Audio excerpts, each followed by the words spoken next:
This is Naeda Reads 101. Today we're reading Power by Robert Greene. You can find this at your nearest Target or bookstore. I am on Law 2 because I read the preface in Law 1. So if you did not read that on your own, then that is your problem.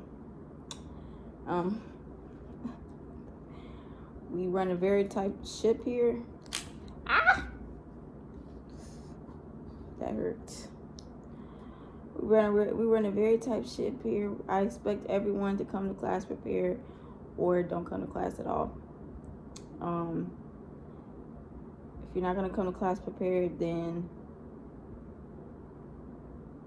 don't look at me when you don't know what's going on. There will be a pop quiz at the end of the class, so make sure you're paying attention.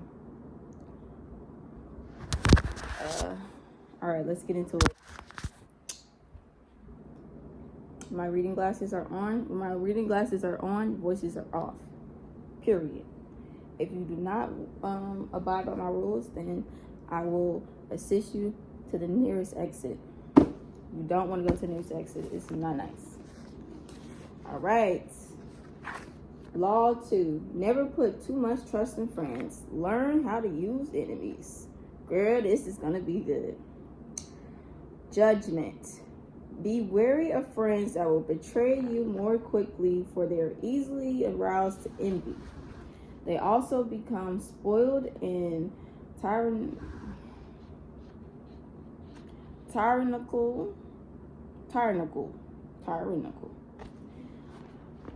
But hire a former enemy and he will be more loyal than a friend because he has more to prove. In fact, you have more to fear from friends than from enemies. If you have no enemies, find a way to make them. Now, I don't know about that, Mr. Robert Greene. I don't know if I have no enemies, I don't know if it's very smart for me to just to go out and make enemies. Everything that you hear in life, you don't take literal. I think that's one of these things right now. We shouldn't take this very literal because I wouldn't advise you to just go mess with people and find enemies. But then again, this is his judgment. Is this a spelling error? Because judgment, I'm pretty sure judgment has another E in it. Is this a spelling error? Did we catch a spelling error? Hold on, let me go to another wall. Mr. Greene, is this a spelling error that I just caught? No? Okay, I guess he spelled that. Anyway, let's just continue. Hold on, let me get a drink of water. I'm a little parched.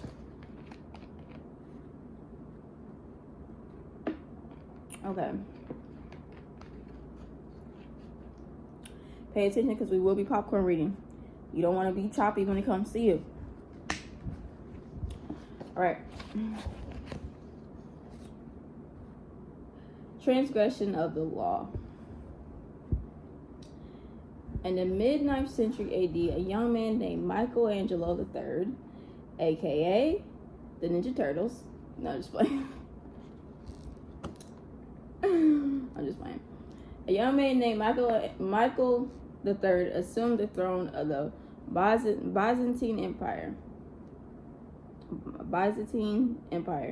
His mother, the Empress Theodora, had been banished to a nunnery, and her lover, all right, all these goddamn difficult names. We go shorten it, all right? Theodora and Theo have been murdered. What? At the head of the conspiracy to dispose Theodora and the enthroned Michael had been Michael's uncle, Bardarus, a man of intelligence and ambition. Michael was now a young, inexperienced ruler surrounded by intriguers, murderers, and profligates. In this time of peril, he needed someone he could trust as his counselor, and his thoughts turned to Basil. Class is over. I'm just playing. Class ain't over yet. Class ain't over yet. I'm cool. Look at my life. You know what it is? Duh. How could I forget? I don't have my glasses on. I can't see without my glasses. That's why I'm mispronouncing everything. All right. Now we back. Where would we leave off?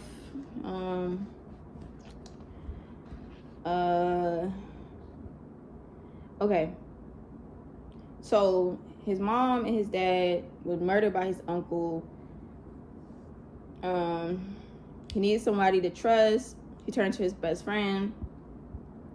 We're gonna call his best friend B because I don't know his name. B had no experience whatsoever in government and politics. In fact, he was the head of the royal stables, but he had proven his love and gratitude time and again. They had met a few years before when Michael had been visiting the stables just as a wild horse got loose. B, a young groom from peasant M stock, had saved Michael's life. The groom's strength and courage had impressed Michael, who immediately raised B from the obscurity of being a horse trainer to the position of the head of the stables. He loaded his friend with gifts and favors, and they became inseparable. B was sent to the fighting school in Byzantium, and the crude peasant boy became a cultured and sophisticated courtier.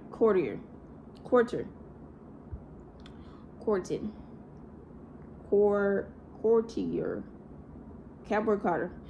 Now Michael was an emperor and in need of someone loyal.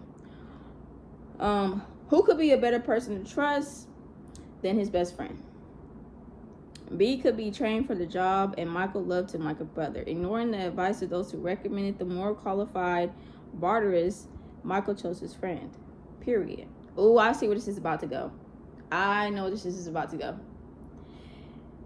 He chose his friend to protect him over choosing a enemy, and then the friend ended up betraying him. I already know where this is going. Hold on, chat. Let me turn this light on. I already know where this is going. I'm predicting it right now. His friend betrayed him,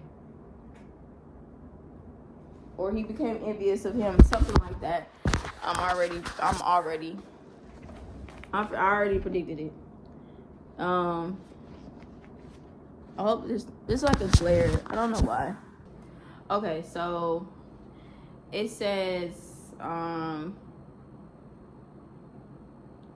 where were we left off? Okay, so so Michael chose his friend. B learned well and was soon advising the emperor on all matters of state. The only problem seemed to be money. Girl, this is finna get messy. B never had enough. Greedy.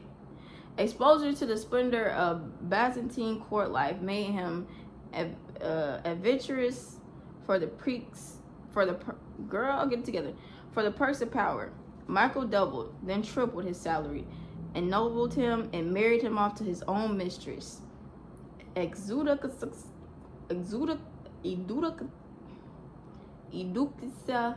and Grina. I swear I'm not making this stuff up, bro. This is how they're spelling this stuff.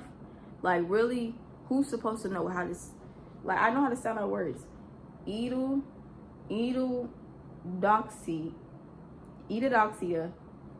Ingrina. Like, who did that? Who was her mom? I need to talk to her. Because what? Keeping such a trusted friend and advisor satisfied was worth any price. But more trouble was to come.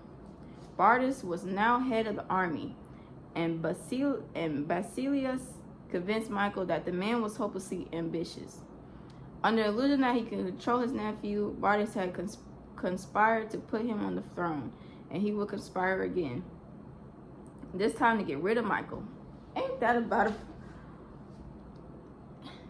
I didn't put you on and now you want to get rid of me?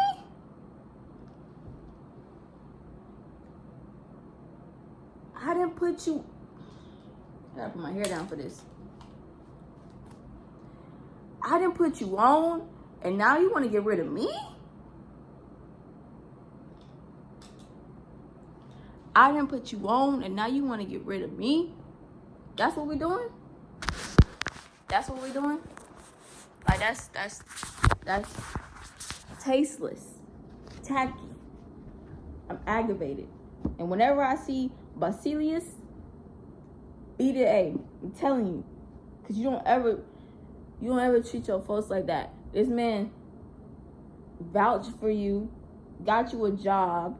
Even when he said you wasn't fit, he vouched for you, got you a job, put money in your pockets, tripled your pay, doubled your pay, and married you off to his mistress, and you still wasn't satisfied, and now you trying to get rid of me? Oh no. I didn't even want to jump in the book. All right, let's keep going. So he poured poison into Michael's ear until the emperor agreed to have his uncle murdered. During a great horse race, B closed in on Bardas in the crowd and stabbed him to death. Soon after, B asked that he replace Bardas as head of the army, where he could control of the realm and quell rebellion. This was granted. Now B's power and wealth only grew, and a few years later, Michael, in financial straits from his own extravagance, asked him to pay back some of the money he had borrowed over the years. To Michael's shock and astonishment, B refused, with a look of such impudence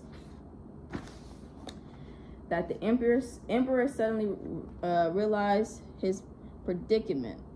The former stable boy had more money, more allies in army and senate, and in the end, more power than the emperor himself. Ain't that about a blip? And let's tie this all back into the title. Never put too much trust in friends. Learn how to use enemies. And he's saying this because your friends can get over on you more than anybody else because you trust them.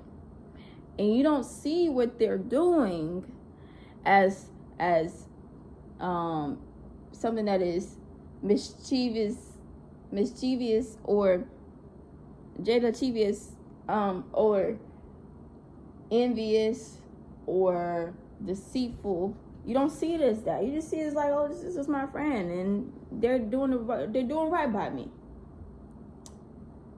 Let's continue.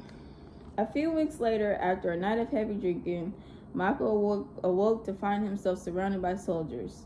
B watched as they stabbed the emperor to death. Wow. Then, after proclaiming himself emperor, he rode his horse to the streets.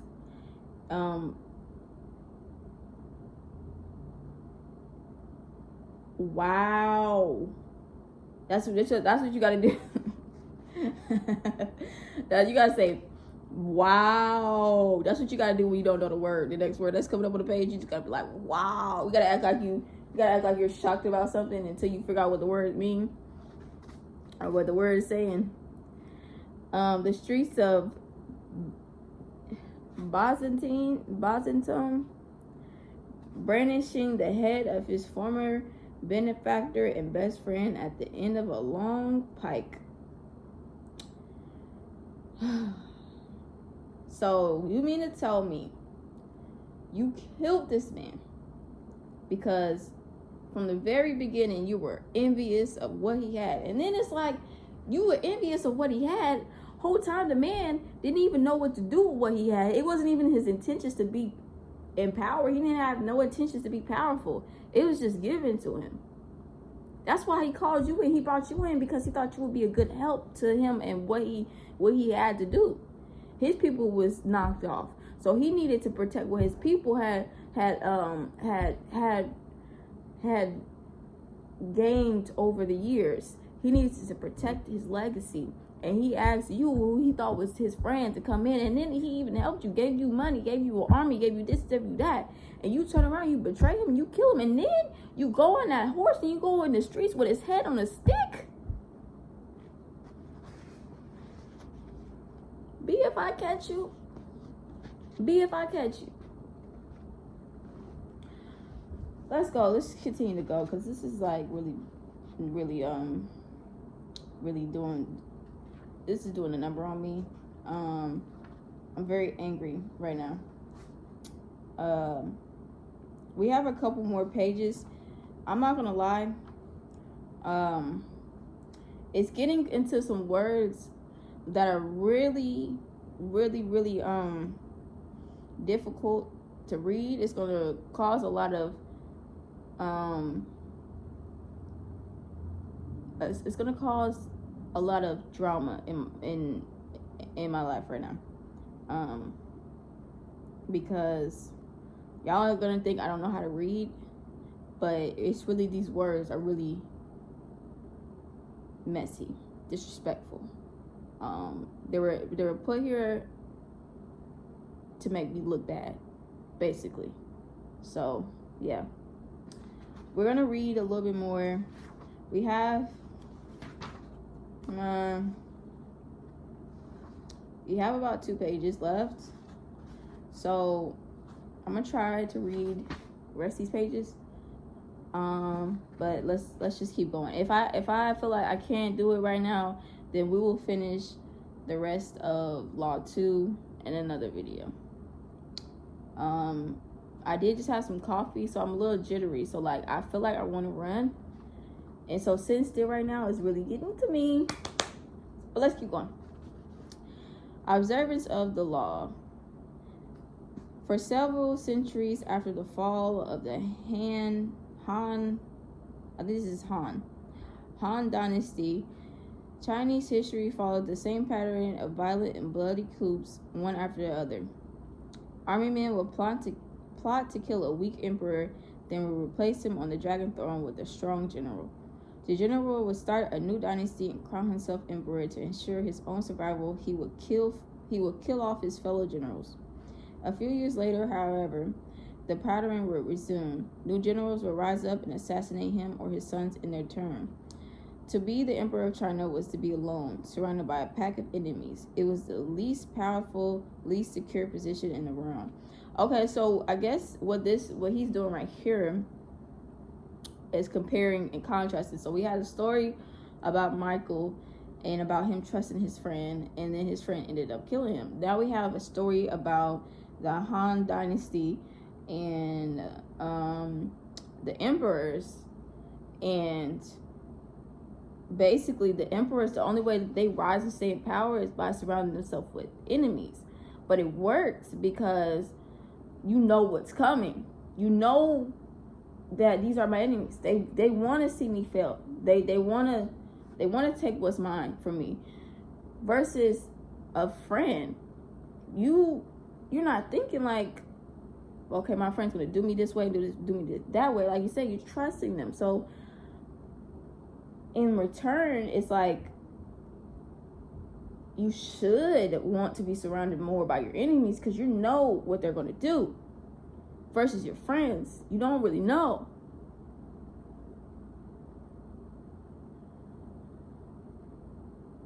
Let's keep going. In AD 1959, General Chao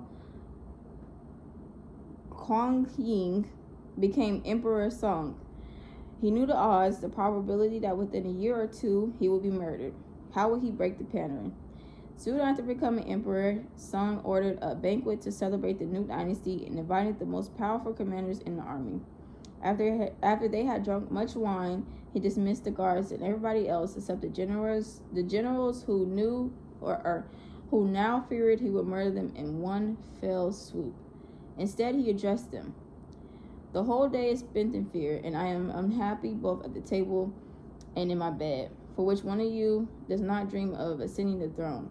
I do not doubt your allegiance, But if by some chance your subordinates seeking wealth and position were to force the emperor's yellow robe upon your return, how would you reuse it?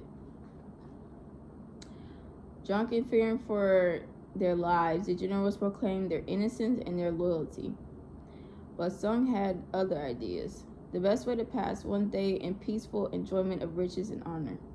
If you are willing to give up your commands, I am ready to provide you with fine estates and beautiful dwellings where you take your pleasure with singers and girls as your companions.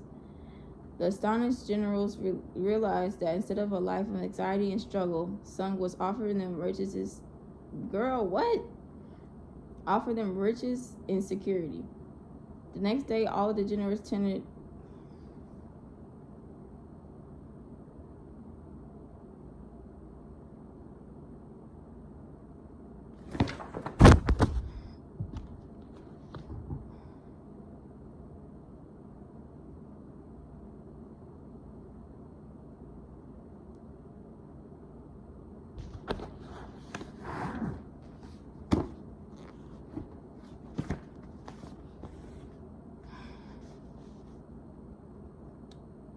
sound it out, Naeda. Sound it out. In the tendered. Their resignations, and they retired as nobles to the estates that Sung bestowed on them. In one stroke, Sung turned a pack of friendly wolves who would likely have betrayed him into a group of docile lambs far from all power. All right, we're going to finish this, and then when it gets to interpretation, we're going to stop because I'm having a hard time, and I really need to relax and rethink my thoughts and recoup and ask myself, am I doing enough in school? Because there's no way that this book is tearing me up the way it's tearing me up. I'm talking about left hook, right hook, uppercut. Where we at? All right. Over the next few years, Sung continued his campaign to secure his rule. In AD 1971, King Louis of the Southern Han finally surrendered to him after years of rebellion. To Lu's astonishment, Sung gave him a rank in the imperial court and invited him to the palace to seal their newfound friendship with wine. As King Lu took the glass that Sung offered him, he hesitated, fearing it contained poison. Your suspect's crimes certainly merit death, he cried out, but I beg your majesty to spare your subject's life. And indeed, I dare not drink this wine. Emperor Sung laughed, took the glass from Lu, and swallowed it himself. There was no poison. From then on, Lu became his most trusted and loyal friend. At the time, China had splintered into many smaller kingdoms. When Shin Chu, the king of one of those, was defeated, Sung's ministers advised the emperor to lock this rebel up. They presented documents providing that he was still conspiring to kill Sung. When Shin Chu came to visit the emperor, however, instead of locking him up, Sung honored him. He also gave him a package, which he told the former king to open when he was halfway home. Shin Chu opened the bundle on his return.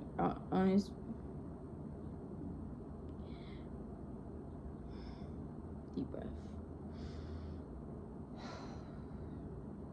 On his return journey, and saw that it contained all the papers documenting his conspiracy. He realized that Sung knew of his murderous plans, yet had spared him nonetheless. This generosity won him over, and he too became one of Sung's most loyal vassals. So this is where we're stopping. Law 2 interpretation is where we're stopping at. We haven't got into it yet. My brain is toe up. Okay.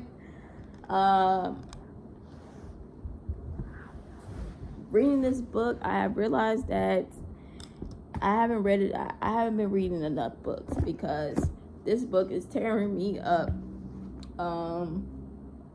More so the names than anything else. There's a couple words in there that I've never heard before in my life. But not too bad, not too shabby. All right, so next class we will be reading the rest of preface. We'll be reading the rest of Law 2 and some of law 3. So make sure you guys are prepared with your books in hand. If you don't have your books, that's an automatic 0 in the books. You don't want an automatic 0 in the books because that's going to take out your grade. This is 20% of your grade. So I would suggest that you guys come ready and prepared for next class. And yeah, class is dismissed. Period. That's how you do that. Trust in me.